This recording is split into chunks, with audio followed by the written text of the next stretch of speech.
Hello students, I am Rishabh, welcoming you all in my YouTube channel. So please like, share and subscribe and never forget to hit the bell icon for further and latest updates. Now let's begin. Now we are starting our physics session of chapter 2, that is work, power and energy. Now we will discuss about work and its measurement, power, energy and different types of energy and also their interconversion. Our first topic is work.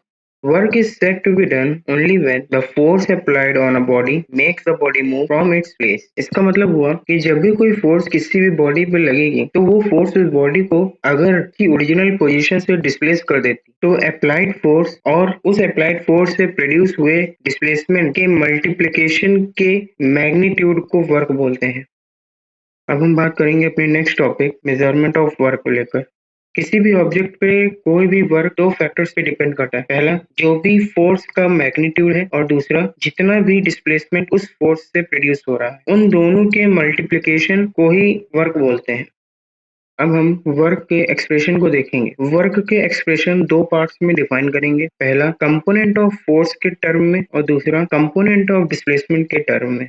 तो पहला हम लोग start करते हैं by finding the component of displacement along the forces. Displacement में हम लोग displacement का कंपोनेंट निकालेंगे horizontal component and vertical component. Horizontal component अगर थीटा के साथ है तो उसको हम लोग कॉस थीटा बोलते हैं और जो थीटा के सामने वाली साइड है उसको हम लोग साइन थीटा बोलते हैं। तो डिस्प्लेसमेंट में जैसे कि आप देख पा रहे हैं कॉस थीटा अगर हम लोग निकालें तो base upon hypotenuse is equal to A B upon A C is equal to A B upon S and S is the displacement along the path of object. अब यहाँ से अगर हम लोग ए बी की डिस्टेंस निकालें तो A B की डिस्टेंस डिस्प्लेसमेंट के कंपोनेंट के फॉर्म में आएगी एस कॉस थीटा और उसी एस कॉस थीटा को हम लोग वर्क के फॉर्मूले में डिस्प्लेसमेंट परपेंडिकुलर डिस्प्लेसमेंट के अलोंग रख दें तो हमको फॉर्मूला मिलेगा W is equal to F into S cos theta यानी कि force into component of displacement in direction of force. अब हम लोग बात करेंगे अपने सेकंड मेथड की that is by finding the component of force along the displacement. अब यहाँ पे हम लोग फोर्स के कंपोनेंट को निकालेंगे। अब यहाँ पे हमको फोर्स का cos थीटा कंपोनेंट मिलेगा जिसको हम लोग F cos थीटा कहेंगे और उसको वर्क डन के फॉर्मूले में रखने पर हमको फॉर्मूला मिलेगा F cos theta into S यानी कि component of force in the direction of displacement into displacement. अब हम बात करेंगे वर्क कौन से फैक्टर्स पे डिपेंड करता है अकॉर्डिंग टू इट्स फॉर्मूला। सबसे पहले वो फोर्स के मैग्नीट्यूड पे डिपेंड करता है, फिर डिस्प्लेसमेंट ऑफ ऑब्जेक्ट के मैग्नीट्यूड पे डिपेंड करता है और फोर्स और डिस्प्लेसमेंट के बीच में जो कोसाइन ऑफ एंगल थीटा है उस पे डिपेंड करता है। यानी कि रिजल्टेंट फॉर्मूला बनता है force into displacement cos theta.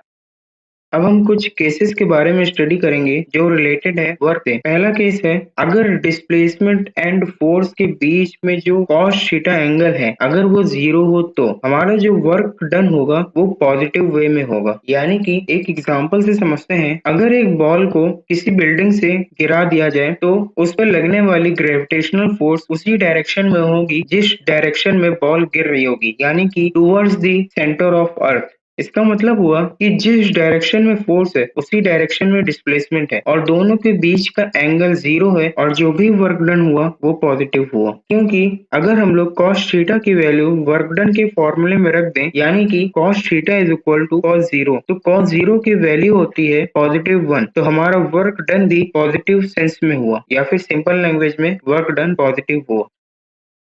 अब हम लोग अपने केस 2 के बारे में स्टडी करेंगे जिसमें डिस्प्लेसमेंट परपेंडिकुलर होगा फोर्स अप्लाइड के, यानी कि जो भी हमारा थीटा है वो 90 डिग्री है। अगर थीटा हमारा 90 डिग्री है तो कॉस थीटा में अगर उसकी वैल्यू रखेंगे तो वो भी कॉस 90 डिग्री बनेगा जिसकी वैल्यू जीरो हो जाएगी और पूरा वर्क डन जीरो हो जाएगा क्योंकि कॉस 90 की वैल्यू जीरो होती है। इसको एक एग्जाम्पल से समझते हैं। अगर कोई आदमी अपना बैग उठा के चल रहा है तो जो फोर्स वो बैग उठाने में लगा रहा है वो अपवर्ड होगी और जब वो चल रहा है तो उसकी डायरेक्शन उसके मोशन के अलोंग होगी। अगर इसमें एक बात नोटिस की जाए कि जो भी फोर्स लग रही है वो डिस्प्लेसमेंट के परपेंडिकुलर है तो हमारा जो भी वर्क डन हो रहा है या फिर जो भी वो आदमी उस बैग पे वर्क कर रहा है उठाने में वो जीरो ही है क्योंकि फोर्स डिस्प्लेसमेंट के परपेंडिकुलर है। अब हम लोग केस 3 के बारे में स्टडी करेंगे। केस 3 में डिस्प्लेसमेंट फोर्स के अपोजिट लग रही है, यानी कि जो थीटा बन रहा है दोनों के बीच वो 180 डिग्री है। जब थीटा 180 डिग्री है तो cos थीटा भी cos 180 डिग्री होगा, जिसकी वैल्यू होती है -1। तो हमारा वर्क डन जो भी होगा वो नेगेटिव सेंस में होगा, यानी कि सिंपल लैंग्वेज में वर्क डन नेगेटिव होगा। अगर इसको एक एग्जांपल से देखें तो अगर हम लोग किसी ऑब्जेक्ट को किसी रोलर के थ्रू उठा रहे हैं तो जो भी डायरेक्शन है मोशन की वो होगी अपवर्ड, और जो भी फोर्स है वो डाउनवर्ड लगेगी, जिसकी वजह से direction of motion and force applied के बीच का जो भी एंगल होगा वो 180 डिग्री बनेगा, जिसकी वजह से जो भी वर्क डन होगा वो नेगेटिव होगा। अब हम लोग अपने न्यू टॉपिक के बारे में बात करेंगे, work done by the force of gravity. इसका मतलब हुआ कि जो भी ऑब्जेक्ट किसी हाइट से या तो नीचे आ रहा है या फिर ऊपर जा रहा है तो उसके लिए क्या वर्क डन होगा वो देखें। जैसे कि मान लीजिए अगर कोई व्यक्ति स्टेयर से आ रहा है या फिर स्लोप से आ रहा है या एलिवेटर से आ रहा है तो जो भी वर्क डन होगा वो होगा mass into acceleration due to gravity into its height. अगर हम लोग सिंपल स्टेयर्स की बात करें तो जो भी हाइट होगी वो number of stairs into height of each stair होगी। अब हम लोग यूनिट ऑफ वर्क के बारे में बात करेंगे। एसआई यूनिट ऑफ वर्क होती है joule and CGS unit of work होती है अर्ग। एक जूल ऑफ वर्क डन तब होता है जब 1 न्यूटन ऑफ फोर्स किसी भी बॉडी को 1 मीटर से डिस्प्लेस कर देती है, यानी कि अगर कोई बॉडी 1 मीटर से डिस्प्लेस होती है, अगर उस पर 1 न्यूटन का फोर्स लगा है तो ऐसे में उस बॉडी पर किया गया वर्क 1 जूल होगा। अगर हम लोग इसकी कुछ बिगर यूनिट्स की बात करें तो वो होती हैं 1 kilo joule is equal to 10 to the power 3 joule, 1 mega joule is equal to 10 to the power 6 joule and 1 giga joule is equal to 10 to the power 9 joule. अब एक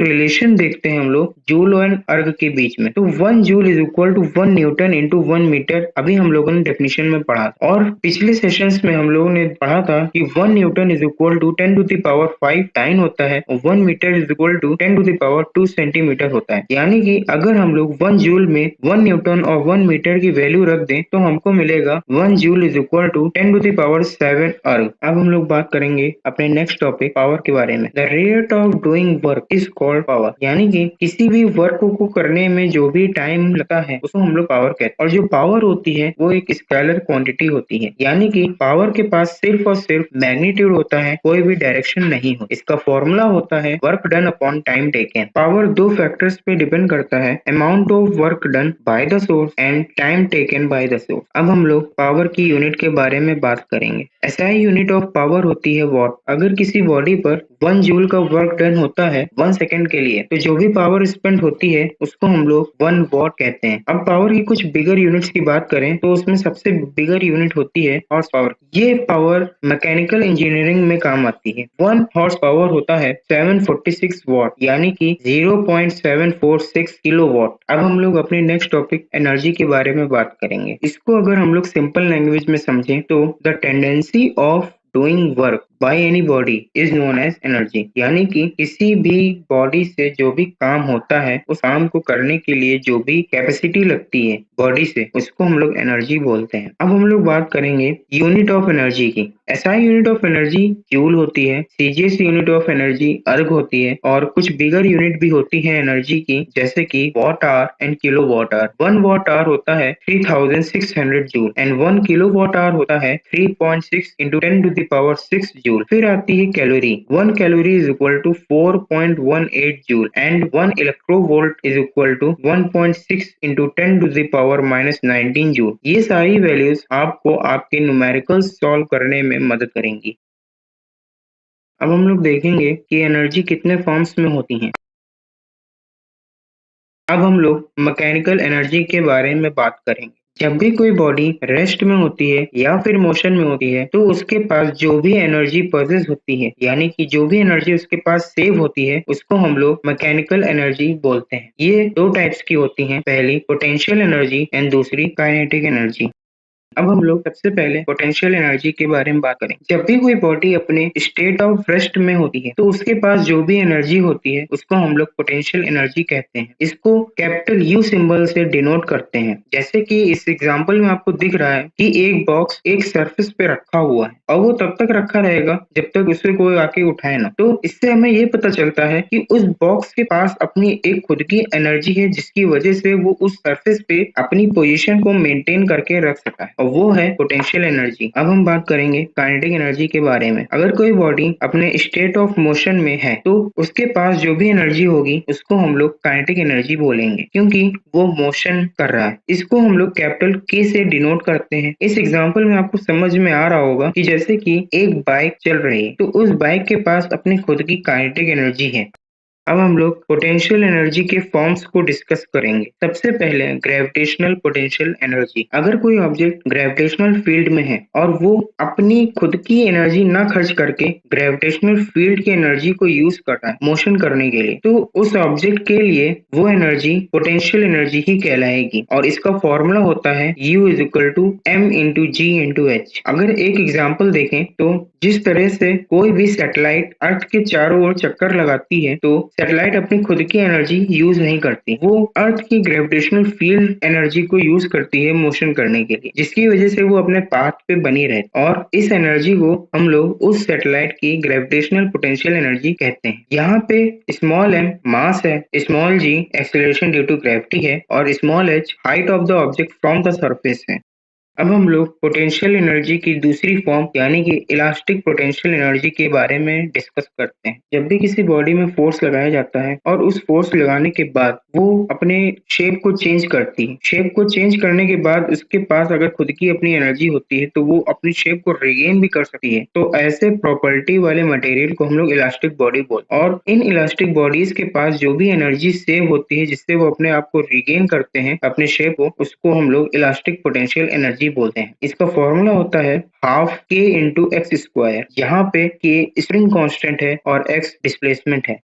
अब हम लोग काइनेटिक एनर्जी के फॉर्मूले को डेराइव करते हैं। हम लोगों ने अभी पढ़ा work done is equal to force into displacement होता है, तो हम यहाँ पे फोर्स और डिस्प्लेसमेंट को पहले निकालते हैं। तो डिस्प्लेसमेंट निकालने के लिए हम लोग पिछले सेशन वाली वीडियो फोर्स में जब हम लोग इक्वेशंस ऑफ मोशन पढ़ रहे थे तो उसकी थर्ड इक्वेशन ऑफ मोशन यानी कि v square minus u square is equal to 2as से अब हम लोग यहाँ पे डिस्प्लेसमेंट निकाल सकते हैं। यहाँ पे u स्क्वायर जो है यानी कि इनिशियल वेलोसिटी वो 0 है, तो हमको s is equal to u square upon 2a मिलेगा, यानी डिस्प्लेसमेंट हमको मिल गया। अब फोर्स का फॉर्मूला हमने पढ़ा ही है, वो होता है m इंटू a यानी कि मास इंटू एक्सेलरेशन। अगर हम ये दोनों वैल्यूज वर्क के फॉर्मूले में रख दें तो हमको work is equal to m into a into v square upon 2a मिलेगा। और वर्क जो भी हो रहा है किसी भी मूविंग बॉडी में उसको हम लोग काइनेटिक एनर्जी लेट कर लें तो हमको यहाँ पे मिलेगा mv स्क्वायर अपॉन 2। तो काइनेटिक एनर्जी का फॉर्मूला हमको रिजल्टेंट मिला हाफ mv स्क्वायर। यहाँ पे m मास है और v फाइनल वेलोसिटी है। अब हम लोग काइनेटिक एनर्जी एंड मोमेंटम के बीच में रिलेशन देखें। काइनेटिक एनर्जी का फॉर्मूला होता है हाफ mv स्क्वायर और मोमेंटम का फॉर्मूला होता है मास इंटू वेलोसिटी। यहाँ से हम लोग वेलोसिटी को निकालें तो हमको मिलेगा मोमेंटम अपॉन मास और इस मोमेंटम अपॉन मास को हम लोग काइनेटिक एनर्जी के फॉर्मूले में रख दें v की जगह पे तो हमको मिलेगा p स्क्वायर बाई m, यानी कि मोमेंटम हमको मिलेगा अंडर रूट 2m k। अब हम लोग बात करेंगे वर्क एनर्जी थ्योरम के बारे में। वर्क एनर्जी थ्योरम किसी भी बॉडी के अंदर काइनेटिक एनर्जी या फिर पोटेंशियल एनर्जी के चेंजेस को बताती है। अब हम लोग काइनेटिक एनर्जी के फॉर्म्स को डिस्कस करेंगे। सबसे पहला ट्रांसलेशनल काइनेटिक एनर्जी। जब भी कोई बॉडी स्ट्रेट लाइन में मोशन करती है तो उसके पास जो भी काइनेटिक एनर्जी होती है उसे हम लोग ट्रांसलेशनल काइनेटिक एनर्जी बोलते हैं। दूसरा रोटेशनल काइनेटिक एनर्जी। जब भी कोई बॉडी अपने एक्सिस पे रोटेशन करती है तो उस बॉडी के पास जो भी एनर्जी होती है उसे हम लोग रोटेशनल काइनेटिक एनर्जी बोलते हैं। इसका फॉर्मूला होता है half mv square plus half omega square. फिर आती है वाइब्रेशनल काइनेटिक एनर्जी। जब भी कोई मॉलिक्यूल वाइब्रेट करता है तो उसके पास जो भी काइनेटिक एनर्जी होती है उसे हम लोग वाइब्रेशनल काइनेटिक एनर्जी कहते हैं। इसका फॉर्मूला होता है sum of elastic energy and kinetic energy, जिसमें नेट मोमेंटम 0 होता है। अब हम लोग एनर्जी के डिफरेंट फॉर्म्स को स्टडी करेंगे। सबसे पहले आता है सोलर एनर्जी। एक ऐसी एनर्जी जो सन से रेडिएट होकर हमारे अर्थ पर आती है उसे हम लोग सोलर एनर्जी कहते हैं। ये एनर्जी एक फ्री सोर्स है लेकिन हम लोग इसको डायरेक्ट यूज नहीं कर सकते। इसके लिए हम लोग को कन्वर्टर्स की जरूरत पड़ती है, जैसे कि सोलर पैनल या फिर solar furnace. Solar panel light energy को जो कि सन से रेडिएट होकर अर्थ पर आती है उसको कन्वर्ट करता है electrical energy and heat energy में, और जो सोलर फर्नेस होता है वो लाइट एनर्जी को डायरेक्ट कन्वर्ट करता है हीट एनर्जी में। अब यहाँ पे एक चीज हम लोगों को समझनी है कि सोलर पैनल और सोलर सेल में क्या डिफरेंस होता है। सोलर पैनल सोलर सेल से मिलकर बनता है और सोलर सेल एक छोटी यूनिट होती है किसी भी सोलर पैनल की। सोलर सेल फोटोवोल्टिक सेल से मिलकर बनता है जो कि सन से आए रेडिएशन को इलेक्ट्रिकल एनर्जी में कन्वर्ट करता है। अब हम लोग बात करेंगे हीट एनर्जी की। जब भी हम कोल, ऑयल, वुड या गैस को बर्न करते हैं तो उसमें जो एनर्जी रिलीज होती है उसे हम लोग हीट एनर्जी कहते हैं। ये हीट एनर्जी तीन तरीके से महसूस होती है: कन्वेक्शन, कंडक्शन एंड रेडिएशन। फिर आती है लाइट एनर्जी। लाइट एनर्जी एक ऐसी सेंसेशन होती है जो कि हमारे आईज में प्रोड्यूस होती है जिसकी वजह से हम किसी ऑब्जेक्ट को देख पाते हैं। सिंपल लैंग्वेज में समझें तो लाइट एक ऐसी एनर्जी है जो किसी भी ऑब्जेक्ट को देखने के लिए हमारी मदद करती है। फिर बात करते हैं हम लोग केमिकल एनर्जी की। एक ऐसी एनर्जी जो कि किसी फॉसिल फ्यूल जैसे कि कोल, पेट्रोलियम एंड नेचुरल गैस से मिलती है, हम उसे केमिकल एनर्जी कहते हैं। ये केमिकल एनर्जी हमारे व्हीकल्स को चलाने में मदद करती है क्योंकि इनका इग्निशन पॉइंट बहुत कम होता है। अब हम लोग बात करते हैं हाइड्रो एनर्जी की। हाइड्रो एनर्जी एक ऐसी एनर्जी होती है जो कि सिंपल वाटर को जब फास्ट मूव कराया जाता है तो बनती है। इस एनर्जी को हम लोग टरबाइन के थ्रू कन्वर्ट करते हैं इलेक्ट्रिकल एनर्जी में। फिर आती है इलेक्ट्रिकल एनर्जी। जब भी कोई इलेक्ट्रॉन किसी भी कंडक्टर के थ्रू मूव करता है तो उससे एक एनर्जी जनरेट होती है जिसको हम लोग इलेक्ट्रिकल एनर्जी कहते हैं। जितनी तेज इलेक्ट्रॉन मूव करता है किसी भी कंडक्टर के अंदर उतनी ज्यादा इलेक्ट्रिकल एनर्जी हमको मिलती है। अब बात करते हैं न्यूक्लियर एनर्जी की। जब भी हम किसी रेडियो एक्टिव सब्सटेंस को लाइटर न्यूक्लियाई में तोड़ते हैं तो जो भी एनर्जी निकलती है उसे हम लोग न्यूक्लियर एनर्जी कहते हैं। जब भी कोई रेडियो एक्टिव एटम अपने सब एटॉमिक पार्टिकल में टूटता है तो उसमें कुछ मास रिडक्शन होता है और इस मास रिडक्शन की वजह से उस रेडियो एक्टिव एलिमेंट से गामा फोटॉन्स रिलीज होते हैं। इन गामा फोटॉन्स के रिलीज होने की वजह से एक लार्ज अमाउंट ऑफ एनर्जी उस रेडियो एक्टिव सब्सटेंस से निकलती है जिसको हम लोग फर्दर कन्वर्ट करके इलेक्ट्रिसिटी बनाते हैं। अब आते हैं जियोथर्मल एनर्जी पर। जब भी अर्थ के कोर में न्यूक्लियर डिसइंटीग्रेशन होता है तो एक ऐसी एनर्जी निकलती है जो अर्थ के अंदर ही स्टोर हो जाती है। वो एनर्जी धीरे धीरे करके अर्थ के कोर से लेकर अर्थ के मेंटल और क्रस्ट तक आती है। अगर उस लेयर के बीच में कहीं पे भी वाटर या अदर सब्सटेंस मिलता है जो लिक्विड फॉर्म में है और हम उसको निकाल सके हैं तो वो एनर्जी उसमें भी ट्रांसफर होती है। वो एनर्जी सिंपल वाटर को स्टीम में कन्वर्ट कर देती है और उन स्टीम्स को हम लोग टरबाइन्स के थ्रू फ्लो कराते हैं और इलेक्ट्रिसिटी बनाते हैं। अब आती है wind energy. Fast moving air में जो भी एनर्जी होती है उसे हम लोग विंड एनर्जी कहते हैं और इस विंड एनर्जी को इलेक्ट्रिसिटी में कन्वर्ट करने के लिए हम लोग विंड मिल का यूज करते हैं। विंड मिल भी बिल्कुल टरबाइन की तरह होती है जिसमें एक फैन लगा होता है और उस फैन में जब भी एयर पास होती है तो वो फैन तेजी से घूमता है जिसकी वजह से पीछे लगे डायनेमो में मोशन होता है और इलेक्ट्रिसिटी जनरेट होती है। अब आती है साउंड एनर्जी। जब भी कोई बॉडी वाइब्रेट करती है तो वो साउंड प्रोड्यूस करती है क्योंकि जब भी कोई बॉडी वाइब्रेट करेगी तो उस बॉडी से जुड़े जितने भी एयर मॉलिक्यूल्स उस जगह पे प्रेजेंट हैं वो सब भी वाइब्रेट करने लगेंगे जिसकी वजह से एक साउंड प्रोड्यूस होगा और साउंड वेव्स हमेशा रेयरफेक्शन एंड कंप्रेशन के फॉर्म में ट्रेवल करती हैं। अब हम लोग बात करेंगे मैग्नेटिक एनर्जी के बारे में। जब भी कोई मैग्नेट आयरन फिलिंग्स को अपनी तरफ अट्रैक्ट करता है तो जिस एनर्जी से वो आयरन फिलिंग्स को अट्रैक्ट कर रहा है उस एनर्जी को हम लोग मैग्नेटिक एनर्जी कहते हैं या फिर सिंपल लैंग्वेज में उसे हम लोग मैग्नेटिक फील्ड कहते हैं। फिर लास्ट टॉपिक है मैकेनिकल एनर्जी। जब भी कोई बॉडी या तो स्टेट ऑफ रेस्ट या तो स्टेट ऑफ मोशन में होती है तो उसके पास जो भी अपनी एनर्जी होती है उसे हम लोग मैकेनिकल एनर्जी कहते हैं। किसी भी बॉडी के पास जितनी उसकी पोटेंशियल एनर्जी और काइनेटिक एनर्जी है तो उन दोनों के सम को हम लोग मैकेनिकल एनर्जी कहते हैं, यानी कि total energy possessed by any body. अब एट द लास्ट एक इंटर कन्वर्जन टेबल है जिसको आप लोग ध्यान से देखिएगा और